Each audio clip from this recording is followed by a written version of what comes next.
la mayoría de gente vota sin leer algún plan de gobierno, Por supuesto, ¿no? porque Se guían simplemente por lo que dicen las personas sí, a su alrededor. exacto. Y lo que dice el candidato también, ¿no? O sea, como tú decías, las emociones juegan un papel importante y es por eso que el discurso del candidato puede conectar más fácilmente con la gente que un plan de gobierno puramente técnico, ¿no? El nivel educativo que uno tenga no necesariamente implica que votará mejor. Entonces no es que porque yo tenga un posgrado o tenga un doctorado, una maestría, voy a votar mejor que alguien que solo tiene primaria completa. Es decir, cada quien elige lo que mejor le parece, lo que conecta con su identidad, con sus valores, lo que lo representa, ¿no? Y lo que me representa a mí no es mejor que lo que represente a otros. Se ve bastante pelea, bastante discusión, ¿no? Entonces ahí se ve que hay una brecha, ¿no? Bastante, incluso entre familiares también. Bueno, digamos, una candidata que representa más a un sector empresarial, a cierta élite económica, ¿no es cierto? Y hay otro candidato que representa más bien a sectores, podríamos decir, populares. Digamos, hay una desigualdad muy fuerte, ¿no? O sea, de hecho, el Perú es uno de los países más desiguales de la región, ¿no?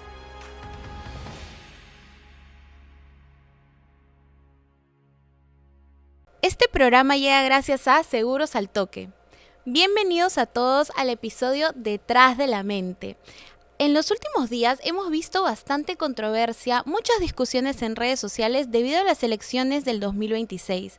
Para esto, hemos invitado al sociólogo de la Universidad de San Marcos, Junior Pérez, que nos va a ayudar a poder entender este tipo de polémica y lo que hay detrás del voto de cada persona. Hola Junior, ¿cómo estás? Muy bien, Natalia, muchas gracias por la invitación. Gracias. Cuéntanos, Junior, ¿cómo ha sido tu experiencia como sociólogo en estos últimos tiempos? Bueno, en realidad yo trabajo en el área de investigación de una universidad de aquí de Lima, así que, digamos, apoyamos a docentes que hacen investigación con sus proyectos, etcétera. Y bueno, definitivamente en estas últimas semanas ha sido difícil concentrarse en el trabajo por este escenario político que estamos viviendo, que es un poco adverso para muchos y bueno, ¿no? Sí, claro, sobre todo con el tema bueno, de las personas que están discutiendo, ¿no? O sea, hay mucho odio hoy en día en redes sociales, se pelean, ¿no? Unos a otros. Entonces, lo que básicamente queremos entender es, ¿qué factores consideras tú que suelen influir en esa decisión del voto? Bueno, lo primero que hay que decir es que el comportamiento político es un fenómeno multicausal, ¿no? Es decir, hay muchas causas, muchos factores que intervienen y cada factor con distinto peso, ¿no? Por ejemplo, hay un estudio del Jurado Nacional de Elecciones de hace un par de años donde indican que digamos, el factor principal en el voto decisivo de los jóvenes, sobre todo, son sus amigos y familiares, ¿no? Por encima de, por ejemplo, los medios digitales, eh, que a veces uno podría pensar, bueno, los jóvenes están muy expuestos a redes sociales y mucha publicidad y tal, pero por ejemplo tenemos el caso de César Acuña, por ejemplo, ¿no? Pagando a muchos influencers para la campaña y finalmente ni siquiera pasó la valla electoral, ¿no? Entonces hay muchos factores eh, y en el caso peruano, además, que es bastante particular, donde, como tú decías, ¿no? La gente discute en redes sociales, pero es una discusión muy particular porque, por ejemplo, la vas a ver cargada de clasismo, de racismo, de misoginia incluso. Entonces, es un fenómeno bien complicado de analizar, ¿no? Porque a veces las personas no pueden entender o no pueden respetar de repente la opinión del contrincante, ¿no? En este caso. O que piensa diferente, bueno. Bueno, digamos, claramente en el Perú hay una crisis de valores, ¿no? O sea, el respeto no es algo que prime, lamentablemente, en nuestra sociedad. Basta con salir a la calle y te encuentras con tráfico y vas a ver que todo el mundo se insulta, no te dejan pasar, en fin, ¿no? O sea, en cosas tan cotidianas como eso se puede identificar, ¿no? Y además de eso, en las redes sociales, claro, facilitan este tipo de comportamientos porque estás finalmente detrás de una pantalla, ¿no? Y de hecho hay mucha gente que utiliza, por ejemplo, estas cuentas como, no sé, como cuentas fakes y tal, donde no aparece necesariamente su rostro, no aparece necesariamente su nombre, entonces pueden expresar este tipo de cosas de manera casi que impune, ¿no? ¿Tú como sociólogo consideras que las personas votan más por la razón o por las emociones? Bueno, las emociones en realidad son un factor central en el comportamiento político, ¿no? O sea, es Han habido, digamos, corrientes de pensamiento que indicaban que las personas somos seres 100% racionales y eso no es así, ¿no? En las ciencias sociales hablamos de la racionalidad limitada, por ejemplo, que quiere decir que cuando tenemos una serie de opciones, no necesariamente conocemos toda la información de cada opción, ¿no? No es como que evaluemos dentro de un pool de opciones y escojamos racionalmente la mejor. No funciona así, el ser humano no funciona así porque no siempre podemos tener toda la información al alcance de la mano. Y además, evidentemente, hay un factor emocional que nos atañe a todos, ¿no? Por ejemplo, en el caso peruano, el miedo a la inseguridad, por ejemplo, la desesperanza o la decepción por promesas pasadas incumplidas. Hay memoria colectiva también sobre el periodo de violencia vivido en el Perú. Entonces este tipo de cosas inciden necesariamente sobre el voto, así que no, yo no diría que es un voto estratégicamente racional, ¿no? Es un voto, vamos, humano finalmente, ¿no? Atravesado por emociones, por el mismo contexto sociocultural del cual uno proviene también. ¿Tú consideras que hay un peso de experiencias personales al momento de ir a votar Sí, por entonces? supuesto, ¿no? Sí. Al momento de ejercer el voto, sí.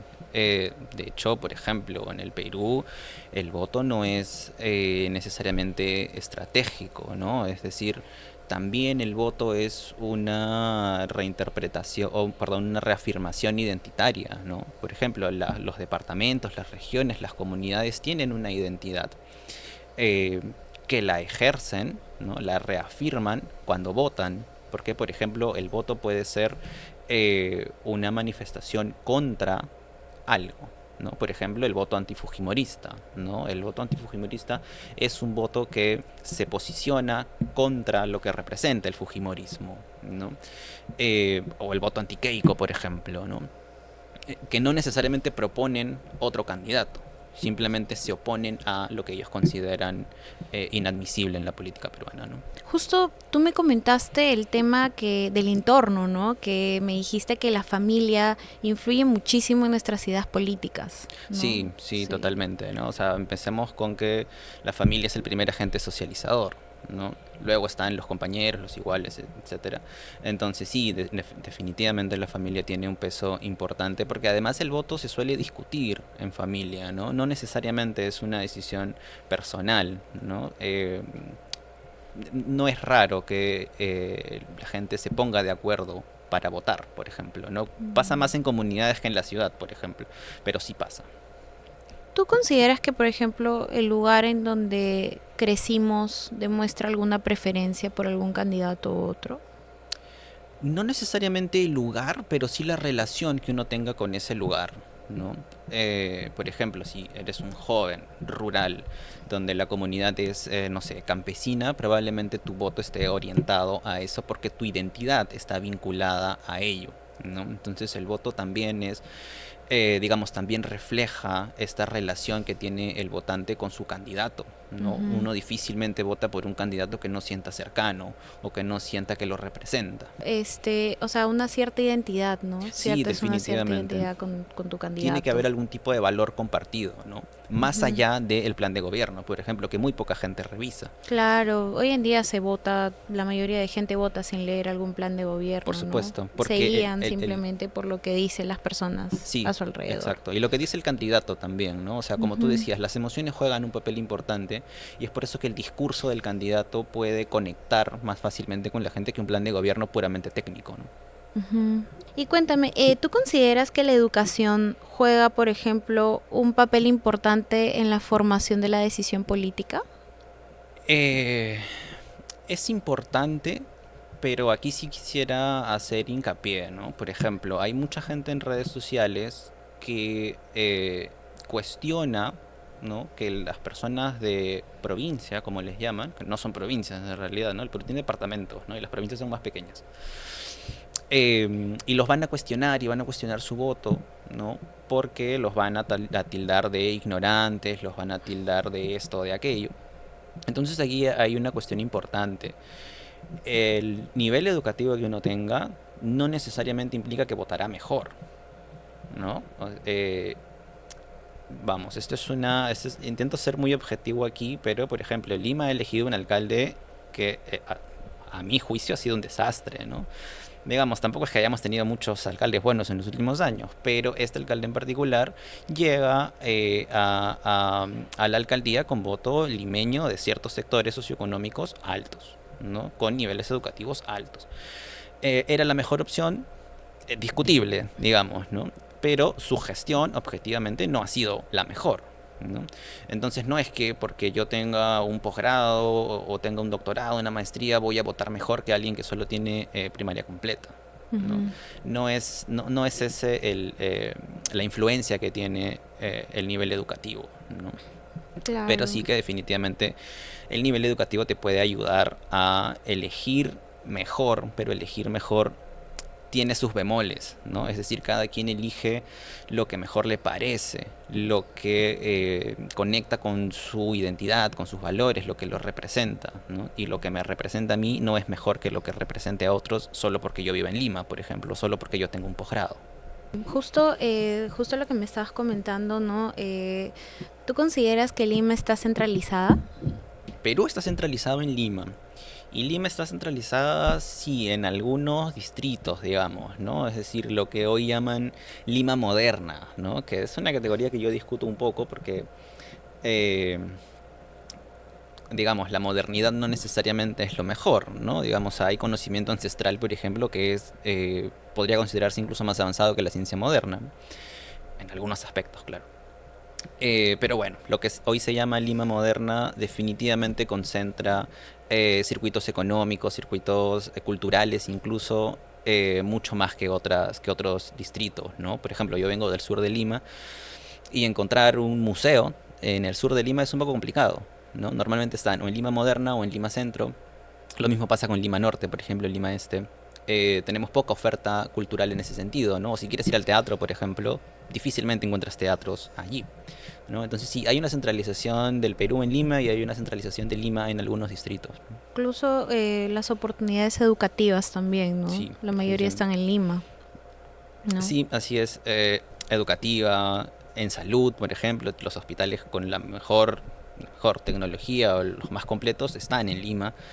El sistema de transporte también, ¿no? Digamos, está colapsado en todo el país, pero las rutas de departamentos hacia Lima son más complicadas, más difíciles y más propensas a accidentes, por ejemplo, ¿no?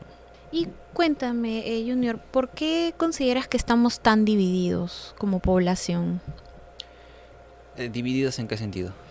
O sea, por ejemplo, no ahora en este tema de las elecciones se ve un país dividido, ¿no? Se ve Mm, bastante pelea, bastante discusión, ¿no? Entonces ahí se ve que hay una brecha, ¿no? Bastante, incluso entre familiares también. sí. Entonces, ¿tú por qué consideras que esto pasa? Bueno, un proceso electoral con candidatos tan marcadamente opuestos eh, genera normalmente polarización, ¿no? Eso no es raro. Em, pero vamos, también hay que entender que son candidatos que representan a ciertos grupos sociales importantes, ¿no?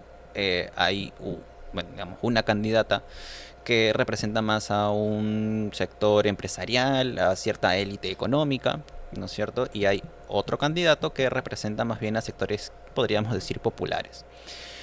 ¿Esto en qué tiene raíz, digamos, ¿no? ¿Qué es eso? Que hay élites, ¿no es cierto? Políticas, económicas, empresariales en el país que han manejado el país de espaldas a sectores, a grandes sectores populares, ¿no? Entonces, sí, hay una división, hay un acceso al poder de manera pues bastante diferenciada, ¿no es cierto? Hay niveles de desarrollo muy distintos en los departamentos, entre las provincias también. Normalmente las capitales de provincia eh, tienen niveles de desarrollo distintos a las otras provincias del departamento. Entonces sí, digamos, hay una desigualdad muy fuerte, ¿no? O sea, de hecho el Perú es uno de los países más desiguales de la región, ¿no? Y eso no es gratuito, ¿no? O sea, eso tiene una larga historia de élites políticas gobernando, mirando hacia afuera, ¿no? Queriendo parecerse a modelos del norte global, ¿no? De Norteamérica, de Europa, en fin, olvidando que el Perú tiene sus propias dinámicas, que tiene su propia cultura, que tiene su propia historia, y han gobernado, pues, digamos, de espaldas a ellos, ¿no? Y esas cosas se van arrastrando generación tras generación y se van profundizando, además, lo que es más peligroso en realidad, ¿no? O sea, no estamos en una simple posiciones diferentes políticas, ¿no? Sino es que esto puede llevarnos a conflictos bastante serios, como ha sucedido en varias ocasiones en la historia republicana. Justo que me hablabas de la polarización, ¿tú consideras que esto es algo nuevo o es algo que siempre ha existido? Es algo que siempre ha existido, pero hoy se vive con ciertas diferencias y creo yo con mayor profundidad, ¿Qué ¿no? diferencias, por ejemplo? Por ejemplo, las redes sociales te empiezan a mostrar un fenómeno que no necesariamente era tan visible, ¿no? Que siempre existió, pero no era tan visible, ¿no?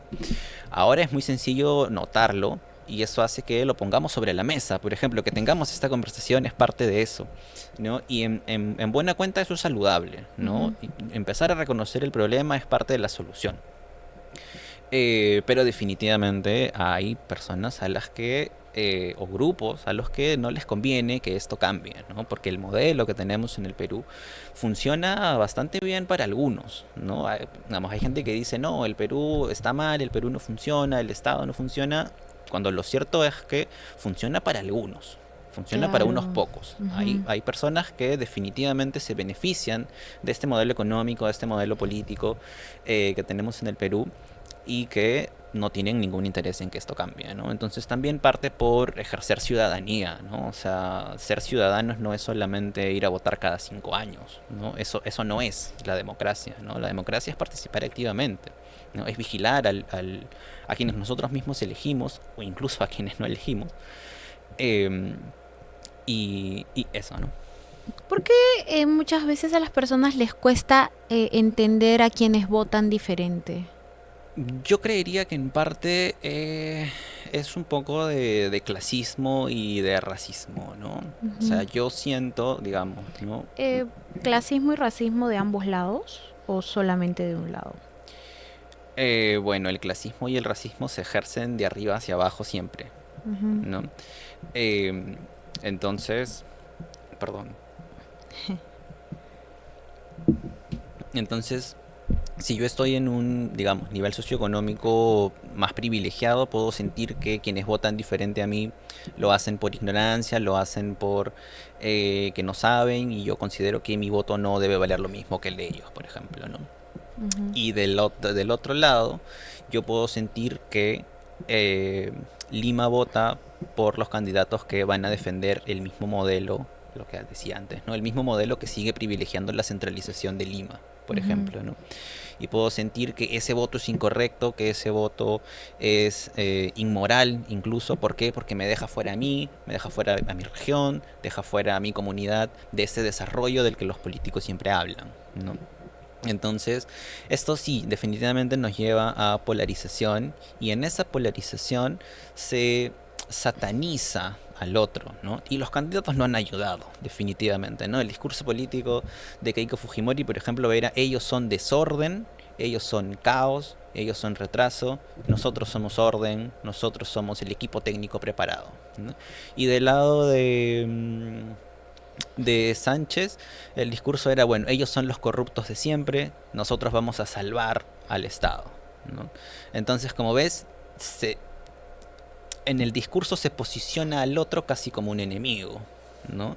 Y no solo un enemigo político, ¿no? Y ahí está un poco lo peligroso, ¿no? Que ese discurso se traslada a la vida cotidiana también y profundiza esta polarización que impide el diálogo, ¿no? Que Ujú. a priori uno entiende que el otro está equivocado, que el otro está mal y que yo estoy en lo correcto, ¿no? Incluso las redes sociales amplifican, ¿no? Estas diferencias también, Sí, ¿no? definitivamente. Y además que las redes sociales funcionan por algoritmo, ¿no? Si tú estás Ujú. como dándole like o viendo reels de un candidato, pues te va a aparecer siempre algo, cosas relacionadas a eso y de nuevo, eso tampoco ayuda al diálogo, ¿no?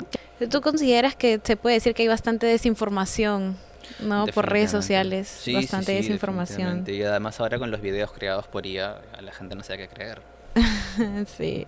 ¿Tú cómo crees que deberíamos entender a las personas que piensan distinto? Bueno, hay que partir de una posición de respeto, ¿no? En primer lugar, que otro piense distinto a ti no significa que está necesariamente equivocado, ¿no? Ujú.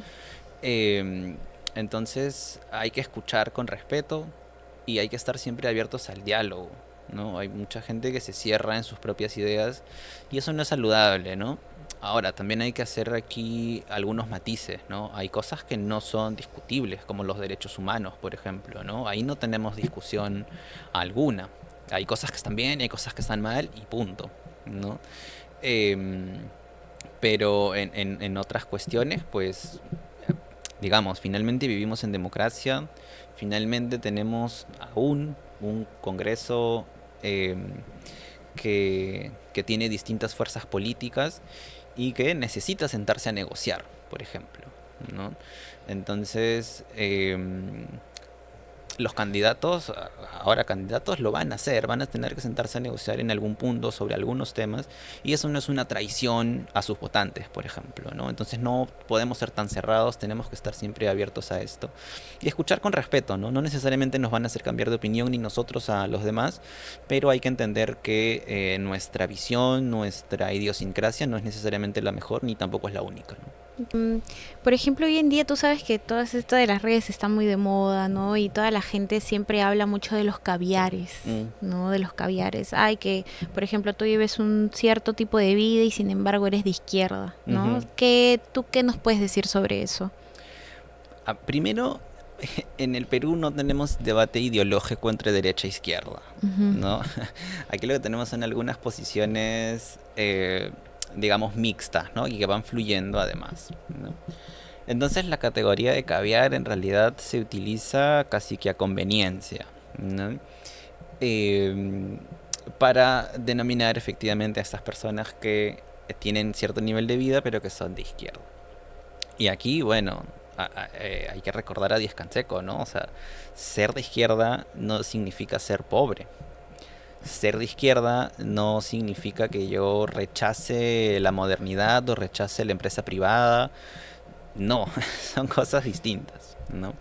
Entonces, por ejemplo, ¿no? Tener un iPhone no te hace de derecha, ¿no? Entonces, bueno, no quisiera entrar en las diferencias ideológicas de cada posición porque creo que no viene el caso, pero sí podría decir que en el Perú se utilizan estas categorías muy, digamos, muy fácilmente, ¿no? Normalmente como ataques, eh, eh, más de un sector que de otro quizás, pero otros sectores también usan otras categorías, entonces en realidad eso a mí no me parece muy saludable. Creo que hay que tener más cuidado con las cosas que uno dice, sobre todo siendo representante político, ¿no? Hay algunos candidatos que utilizaban estas categorías con mucha ligereza, digamos.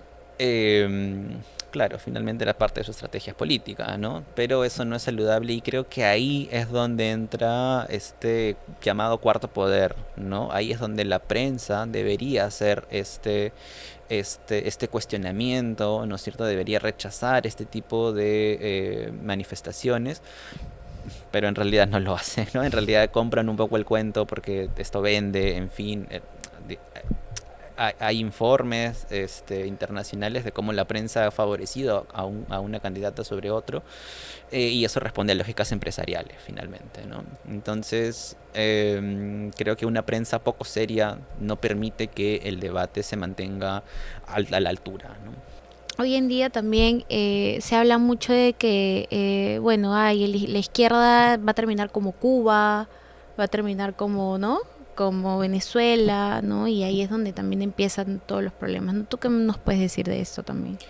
Bueno, los casos venezolanos y cubanos son bien particulares, em, porque más allá del, digamos, del modelo impuesto, terminaron ambos en concentración del poder en gobiernos de izquierda que definitivamente no le hicieron ningún bien a ninguno de esos países, ¿no? Creer que en el Perú por ejemplo, el candidato Sánchez pueda llegar a tener ese nivel de control sobre las instituciones políticas, pues es bastante descabellado, ¿no? O sea, tienes una mayoría fujimorista que no lo permitiría, por ejemplo, ¿no? Y eso es saludable, ¿no? Que hayan distintas fuerzas de representación en las instituciones representativas, justamente, es saludable, ¿no? Eso es la democracia, finalmente, ¿no? Pero lo cierto es que en el Perú, más bien, lo que tenemos es una captura de las instituciones, pero no por la izquierda, sino más bien por la derecha fujimorista, ¿no? Entonces, en realidad ese discurso claramente es un discurso de miedo, ¿no? Definitivamente, ¿no? Hay que ser objetivos también en ver quién controla las instituciones, ¿no? ¿Tú crees que las personas podamos llegar a conversar de política sin terminar peleados? La ¿O es política mueve difícil aquí? pasiones, ¿no? Mueve pasiones. Y no está mal, finalmente, ¿no? La arena política está hecha para eso, ¿no? Para participar todos, ¿no? El problema es cuando empezamos a intentar a dejar gente afuera para que nuestra voz sea la única que se escuche. Entonces, yo no sé si podamos hablar de política sin pelear, pero creo que sí es posible hacer política y hablar de política de manera mínimamente respetuosa, ¿no? Ujú. Y cuéntanos, tú, ¿qué consejo le darías a los ciudadanos antes de emitir su voto?